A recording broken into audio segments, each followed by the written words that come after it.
Hello everyone, it's Kyle from Newcastle Fans TV and I'm reviewing the round of 16 game between Mexico, who finished second in Group F, the group I was following, and obviously Brazil, who finished top of their group, which 40 counted for on the channel.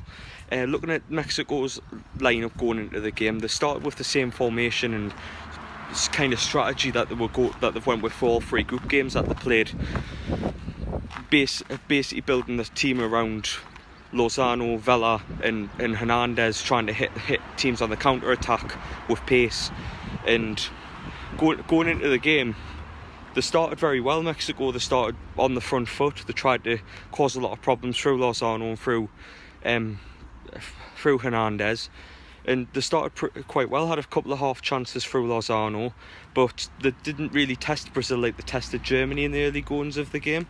Because I think in the first half Brazil was smart. They didn't do what Germany did and commit the fullbacks. That might be down to them not playing. That might be down to them not playing Dani Alves and Marcelo, because they're quite known for being attacking fullbacks. Instead, they opted for different defenders. Obviously, Dani Alves is out through injury, but maybe if they had played and they were committing themselves forward, obviously it might have been a bit better stylistically for Mexico, but it wasn't to be.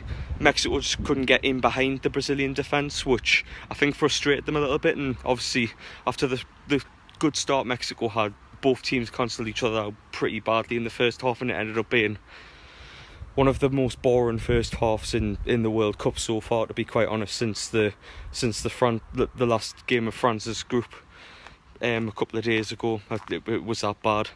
And going into the second half, you're thinking someone needs to stand up here, someone needs to show their quality, and Neymar did that. To be fair to him,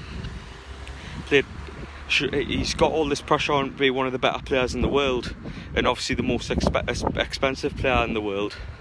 And there's a lot of people that like him and a lot of people that absolutely despise him. But he showed his quality today. He picks the ball up on the edge of the box. He plays it to Willian of Chelsea.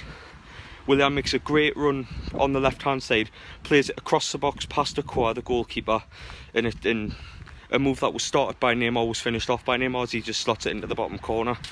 But I was expecting a response from Mexico, a good response, so where they would go and attack, but they just looked out with ideas, to be honest. They just didn't look like they wanted to go forward. They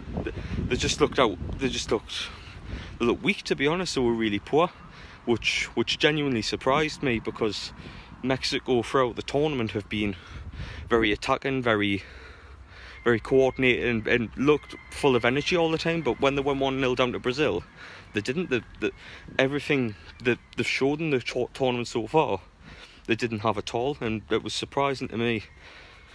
But as we got later into the game, there was a bit of an incident, and obviously it's clear as day what he came on to do, which was wind up Neymar. They had a bit of an altercation 10 minutes before the major incident, the major talking point, where he picked him up off the ground. But 10 minutes later, he rests his foot across Neymar's leg, and Neymar, I don't know what he's playing at, to be honest with you. I honestly haven't got a clue. He just rolls around and gives his best Oscar-winning performance of the year. I think it was embarrassing from him, to be honest. I mean, in that game, you've seen the good part of Neymar, his quality and his skill, and what he can do and what he showed the world he can do on a major stage. And obviously rolling around like an absolute flipping nutter, being a proper idiot. And you don't want to see that in football, where he's just rolling around. I mean, fair enough, the bloke Layun has done wrong, and it could arguably be a red card what he did, but he's rested his foot on his ankle and he rolls about like that. It's just absolutely pathetic from someone who's supposed to be such a professional and one of the best players in the world. It's just absolutely clueless. He'd get exposed if he did that if he came to the Premier League and did that. Honestly, it was pathetic from him. But moving on from that, about 5 minutes later, he gets the ball in midfield, drives past Layun brilliantly, to be fair to him, and he hits the ball early. He surprises Ochoa, the goalkeeper, and the goalkeeper makes a good save with his foot, but it just goes into the path of Roberto Firmino, who just came off the bench, and he slots home, and it's 2-0 in Mexico, who looked out of ideas and looked very, very poor today going forward. they go out of the tournament at the round of 16 yet again. I think it's the 7th time in a row now for them. I feel sorry for them Mexican fans, because it's like they know when they're going to leave the tournament, and unfortunately that curse for them strikes again. But Brazil do go on to the next round, and in all honesty, they do look good. They build momentum, they're getting better, and they're going to be one of the favourites now to win the tournament. But who do you think's going to win the tournament? Let us know down in the comments section below, and I'll see you later.